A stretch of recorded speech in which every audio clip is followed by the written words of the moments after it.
Let's talk quick about ZoomX, ReactX, and Air Zoom Pegasus 41 here. This is the Invincible 3, and we've got the RN4. This is the Gore-Tex version, so it is a little bit different. And then we've got the brand new Vomero 18. All amazing shoes as Nike is starting to tend to go into this silo here.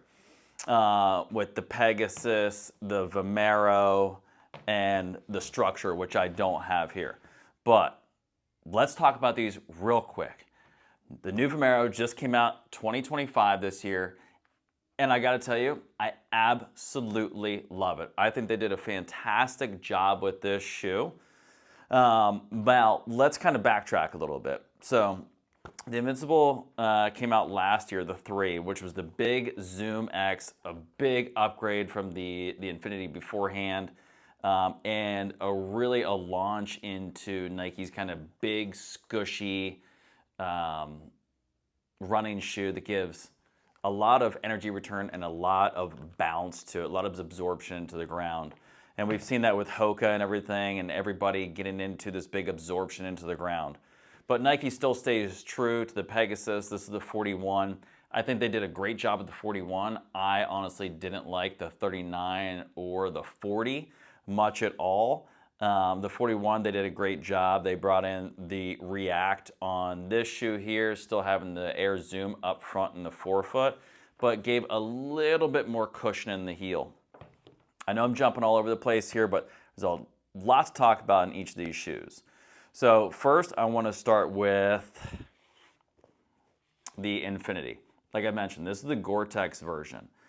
I like this shoe a lot. I think it's a big upgrade from the previous version. The only thing that I didn't like about this shoe here, and again, this is the Gore-Tex version. The original version, the upper was almost sock-like. So I felt like my foot was sliding around a lot. The Gore-Tex version is what I wear on my bike rides into work on a daily basis here. I like these, and I actually prefer to run in these over the non-Gore-Tex version. This is awesome. The React all the way through is bouncy, great cushion. This shoe works really good for me and gives me a lot of support. This was my favorite shoe of Nike in 2024. When they dropped the Invincible, I thought, wow, this is going to be my go-to shoe. It is beautiful. They did a great job with just the design. I love the back heel clip here, something that they don't have really in the RN here, the RN4 version. But I love this. I love the look. The upper is still almost that sock-like, but it's a little bit more than the original RN. A little more structure to it. The absorption on this is insane. Actually, my friends and I call this marshmallow shoes because it legit feels like you're walking around on marshmallows. They are so insanely comfortable, but this shoe just didn't do it for me. The stability on the inside of the arch here just didn't work. I felt my foot collapsing a lot, and anything outside of just like this linear movement, if I'm walking around in these, a step laterally felt like my ankle was going to roll over. The shoe just didn't do it for me. I love it. I hope they produce something that looks like this going forward and some of their other lines, but just not for me. Would love to know what you think. I mean, I know people that absolutely love these. Then the Pegasus 41 dropped. Again, React all the way through the heel up into the forefoot. We have the Air Zoom. This was a really nice addition to the Pegasus. Pegasus here, we have more of a knit upper where it makes the foot feel a lot more secure. My foot doesn't feel like it's sliding around a lot. The back heel strike in the midfoot here just felt really good. Now, of course, we have much less foam here into the heel, forefoot, and into the toe box here. The Pegasus just feels like a faster running shoe. I would use this for something in a shorter distance where my speed and my pace is a little bit greater. And I would use these two shoes here for something like a mid to longer where my stride length and my pace is maybe a little bit less. What I love about the 41 here is the back end heel cup here. I think they crushed it. It feels really good. It feels secure on the foot. There's no rubbing on the back of the heel for me. But they crushed the 41.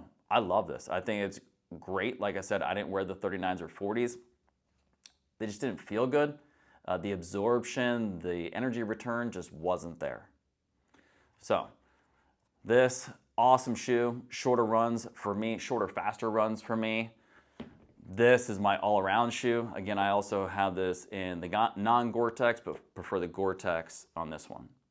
Which brings us to the new 2025 Vomero 18, where now we take a combination of, say, these two shoes with the ZoomX and the ReactX. And we basically smash this shoe together.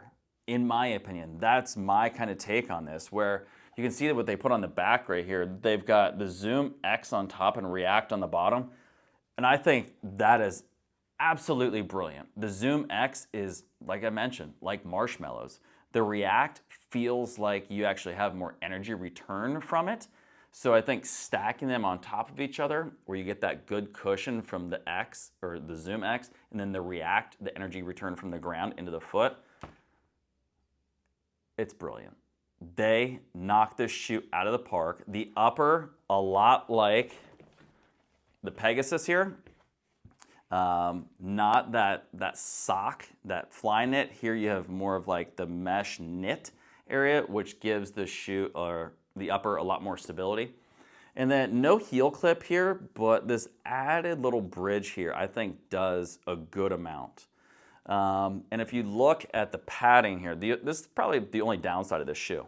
A lot of this is just heavy. And I know some people were making some other videos about this, about the weight of this shoe. Sure, it's heavier than all these, and I think they could reduce a little bit of the cushioning in the back heel part here, whereas you have the Infinity here, this back area, very minimal, but you have the padding on the upper collar here. So good. If they could take a little bit of the Invincible and put it into the Vomero here, I think we've got a winning combination shoe, and I think you'll see the weight reduce a little bit. The Infinity here, again, a little bit lighter in the collar here, and same thing with the Pegasus. I think if they redesign this and also take a little bit down on the tongue, I think we're gonna have a really clean, sleek shoe. But all in all, this is my favorite. They knocked it out of the park. The tread, the stability here, it's not a structure shoe, but it feels like it has more structure than the Invincible, and just about the same as the Infinity. And also, I would also compare it to the Pegasus as well. It's super comfortable. I wear a size 11 in the Nike running shoes. I wear a size 10 in the Jordans here. They did a great job. I'm really looking forward to the colorways that they bring out with these. And good luck to Nike and the 3 silos that they put together and the continuation of the baseline, the premium, and whatever else they add to the mix. Great job, Nike. Would love to know what your comments are on these. Did you get a pair? Are you thinking about it? If you are, I'd say pull the trigger and do it. It's a great baseline shoe. I have no idea where they're going with the premium version, but the Vomero 18 is my go-to running shoe, even my walking around shoe. It's stable, great energy return, and it just looks so clean. The details, the ZoomX, which I'd loved here. Again, would love to know what you all think, how many miles you have on them, what your take is on them. Do you love them? Do you hate them? Do you like the colors? What do you think about the largest foam added to the bottom here? What do you think about the upper? What are your questions? Where's Nike going? Love them or hate them? Let me know. Hope you have an awesome day. Stay active.